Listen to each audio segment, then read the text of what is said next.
सर्वे मंगल मांगले शिवे सर्वार्थ साधिके शरणे त्र्यंबके गौरी नारायणी नमस्तुते। जय श्री माता रानी। हमारे यूट्यूब चैनल जय मां बीजा सेन चैनल में आप सभी का बहुत बहुत स्वागत है। आज हम आप सभी को फिर से बसंत पंचमी के पावन दिन पावन अवसर पर माँ ब्रह्मणी माँ सरस्वती की साधना लेकर आए हैं। और ये साधना ऐसे सभी लोगों के लिए जो बहुत पहले लंबे समय से हमसे बोल रहे थे कि ऐसा कोई मंत्र दीजिए माता सरस्वती का जिससे वाक सिद्धि हो सके। तो आज हम आप सभी को वही मंत्र देने वाले हैं, वही साधना देने वाले हैं जिससे आप सभी के लिए वाक सिद्धि होगी। साथ ही साथ ऐसे सभी लोग इस साधना को कर सकते हैं जिनकी सोचने समझने की क्षमता बहुत ही कम है। और अगर वो कोई अपना व्यापार कर रहे हैं तो व्यापार में उनको ना ही बेनिफिट हो रहा है और ना ही वो अपने व्यापार को डेवलप कर पा रहे हैं, बढ़ा पा रहे हैं। क्योंकि जब उनका समझ का स्तर कम होता है तो वो अपने व्यापार को एक नया मुकाम नहीं दे पाते हैं। क्योंकि समझ का स्तर कम होने की वजह से वो अपने व्यापार में तरह तरह से आइडिया नहीं लगा पाते कि किस तरीके से हमें अपने बिजनेस को बढ़ाना चाहिए, कहाँ हमें लॉस होगा, कहाँ हमें बेनिफिट होगा। तो ये सारी चीज़ें आपकी समझ के हिसाब से ही आप कर सकते हैं। अगर आपके अंदर बौद्धिक स्तर कम होगा तो आप ये सब कुछ नहीं कर पाएंगे। तो अगर आप बौद्धिक स्तर बढ़ाना चाहते हैं, अपना आप कॉन्फिडेंस लेवल बढ़ाना चाहते हैं तो इस साधना को आप सभी अवश्य करिए। साथ ही साथ अगर आप कोई स्टूडेंट है और उसका पढ़ाई में मन नहीं लगता तो ऐसे व्यक्ति भी इस साधना को अवश्य करें। और अगर किसी के बच्चे हैं जो पढ़ाई में उनका मन नहीं लगता तो वो अपने बच्चों को भी इस साधना को करा सकते हैं। तो अपने बच्चों को इस साधना को कराने से उनके बच्चों की जो बुद्धि है वो भी खुलेगी। साथ ही साथ अगर किसी व्यक्ति की बुद्धि स्तंभित है, ऐसा उसको लगता है कि हमारी जो बुद्धि पहले तो सही चलती थी लेकिन अब अचानक से उनकी बुद्धि स्तंभित हो गई, रुक गई है और पहले के जैसे अब नहीं चलती, तो ऐसे लोग भी इस साधना को कर सकते हैं। और ये साधना सिर्फ एक दिवसीय साधना है, सिर्फ आपको बसंत पंचमी के पावन दिन पावन समय पर करनी। या तो आप इस साधना को दिन में कर सकते हैं या फिर आप सभी इस साधना को रात्रि में भी कर सकते हैं। कहने का तात्पर्य हमारा यह है कि आप सभी इस साधना को या तो सुबह के समय करिए या फिर संध्या 6 के बाद आप सभी इस साधना को कर सकते हैं। तो अब हम आप सभी को साधना का विधान बताते हैं कि किस तरीके से आप सभी को साधना करनी है, साथ ही साथ किस तरीके का क्या नियम का पालन करना है उस दिन। तो आप सभी हो सके तो बसंत पंचमी के दिन आप सभी उपवास रखें, मतलब व्रत करें माँ सरस्वती माता के नाम से। उसके बाद आप सभी के लिए क्या करना है, उस दिन आपको बसंत पंचमी के दिन पूरा दिन आपको सफ़ेद वस्त्र धारण करके रखने हैं। साथ ही साथ आपको सुबह ही सूर्योदय से पहले आप सभी को स्नान कर लेना है। साथ ही साथ आप सभी के लिए क्या करना है, अगर आप सुबह से माता सरस्वती माता की साधना करते हैं तो आपके लिए करना क्या है कि आप सभी के लिए पूर्व दिशा में एक लकड़ी की बजोट के ऊपर सफ़ेद वस्त्र बिछा लीजिए। उसके ऊपर आपको चावल की ढेरी लगानी है।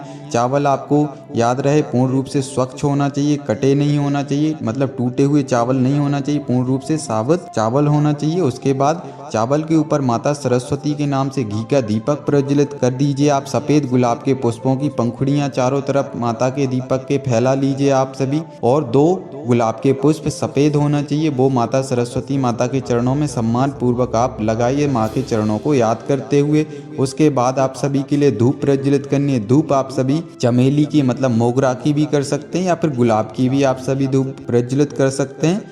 उसके बाद आप सभी के लिए दूध की मिठाई का भोग लगाना है या फिर आप सभी चावल की खीर का भी भोग लगा सकते हैं। उसके बाद आप सभी माता भगवती माँ सरस्वती माता का मानसिक रूप से माँ को याद करते हुए माँ का पूजन अर्चन कर लीजिए, माँ का ध्यान कर लीजिए। उसके बाद आप सभी के लिए, आप सभी को हम पहले बता चुके हैं कि आपको साधना काल में वस्त्र सफ़ेद धारण करने हैं। उसके बाद आपको आसन हो सके तो सफ़ेद ही लेना है, वरना आप सभी आसन कुशा का भी ले सकते हैं। उसके बाद मादा रुद्राक्ष की लेनी है। और हो सके तो जो भी हम आपको साधना बता रहे हैं ये साधना आप सभी सुबह के समय करें तो बहुत ही उत्तम है। अगर आप सुबह नहीं कर पाते हैं तो आप संध्या पे भी कर सकते हैं, कोई दिक्कत वाली बात नहीं है। अब हम आप सभी को माता सरस्वती का मंत्र बता देते। ये मंत्र हमें माता भगवती माँ अम्बे की कृपा से प्राप्त हुआ था। ये मंत्र आप सभी को हम देने वाले हैं, तो इस मंत्र को आप सभी नोट कर लीजिए और इस मंत्र की साधना आप सभी अवश्य करिए, ताकि जो भी हमने आप सभी को बताया हुआ है उस तरीके से आप सभी को इस साधना को करने के बाद अवश्य बेनिफिट होगा। अवश्य आपके जीवन में कुछ ना कुछ रिजल्ट अवश्य मिलेगा जो आप सभी को देखने को मिल जाएगा। तो अब मंत्र हम आप सभी को बता देते हैं। मंत्र इस प्रकार से, ओम ऐं सरस्वते मम वाक् सिद्धिम देहि नमः। इस मंत्र को आप सभी के लिए एक ही बैठक में 11,000 जाप करना है और उसके बाद 5 माला आपको घी, चीनी, शहद, सफ़ेद गुलाब की पंखुड़ियाँ और किसा हुआ नारियल, इस सब के मिश्रण से आप सभी को माता सरस्वती के मंत्र की 5 माला हवन आहुति करनी है। और हम आप सभी को पहले ही बता देते हैं कि ये साधना सफल उन्हीं लोगों के लिए होगी जो लोग दृढ़ संकल्पी होंगे, अपनी जुबान पर कंट्रोल करके रखते होंगे, तो ही ये साधना उन लोगों के लिए होगी। अन्यथा ऐसे किसी भी व्यक्ति के लिए ये साधना सफल नहीं होगी। जो व्यक्ति अपने शब्दों पे कंट्रोल नहीं कर पाते हैं, तो ऐसे लोगों के लिए साधना सफल नहीं होगी, चाहे वो कितना ही प्रयास क्यों ना कर लें। क्योंकि माता सरस्वती माता का जो ये मंत्र है, ये वाक सिद्धि प्रदान करने वाला मंत्र है। इस मंत्र की साधना करने के बाद व्यक्ति के लिए वाक सिद्धि जल्दी से जल्दी प्राप्त हो जाती है और वो व्यक्ति किसी भी व्यक्ति के लिए बुरा भला जो भी बोलता है तो उसके लिए वो चीज फलित होने लग जाती है। तो इसीलिए ये साधना सिर्फ सच्चे मन वाले व्यक्तियों के लिए ही सफल होती है। ऐसे किसी व्यक्ति के लिए ये साधना सफल नहीं होती है। जो व्यक्ति किसी का अनिष्ट करने की कोशिश करते हैं या फिर किसी के लिए भी कभी भी किसी भी प्रकार से अपशब्द बोल देते हैं, किसी के लिए भी कुछ भी बुरा बोल देते, तो ऐसे लोगों के लिए साधना सफल नहीं होगी। तो ऐसे कोई भी व्यक्ति इस साधना को गलत उद्देश्य के साथ ना करें, अन्यथा आपके जीवन में कुछ ना कुछ दुष्परिणाम घटित हो सकता है और साधना भी आपके लिए सफल नहीं होगी। तो जो भी हमने आपको ये प्रयोग दिया, ये साधना दी है, इसको आप सभी अवश्य करिए और अपने जीवन में माता सरस्वती की कृपा के साथ साथ माता सरस्वती की वाक सिद्धि भी आप सभी माता सरस्वती की कृपा से प्राप्त करिए। और इस साधना में नियम हम आप सभी को बता देते हैं कि क्या क्या नियम रखना है। बसंत पंचमी के पावन दिन पर आप सभी के लिए उपवास रखना है, व्रत रखना है और किसी से भी आपको बुरा भला नहीं बोलना है, मतलब गाली गलौज नहीं करनी, किसी से लड़ाई झगड़ा नहीं करना है। और उस दिन आपको पूर्ण रूप से ब्रह्मचर्य का पालन करना है। हर तरीके से आपको ब्रह्मचर्य का पालन ये नहीं होता है, आपको मानसिक तरीके से भी आपको ब्रह्मचर्य का पालन करना होता है, नज़र से भी ब्रह्मचर्य का पालन करना होता है, साथ ही साथ सोच और आपके विचारों से भी आपको ब्रह्मचर्य का पालन करना होता है। उसके बाद आपके लिए सात्विक भोजन ग्रहण करना है, जमीन पर उस दिन आपको शयन करना है। उसके बाद आप सभी के लिए माता सरस्वती के इस मंत्र का मानसिक रूप से जितना हो सके तो आपको जाप भी करते रहना है। तो जब तक के लिए आप सभी के लिए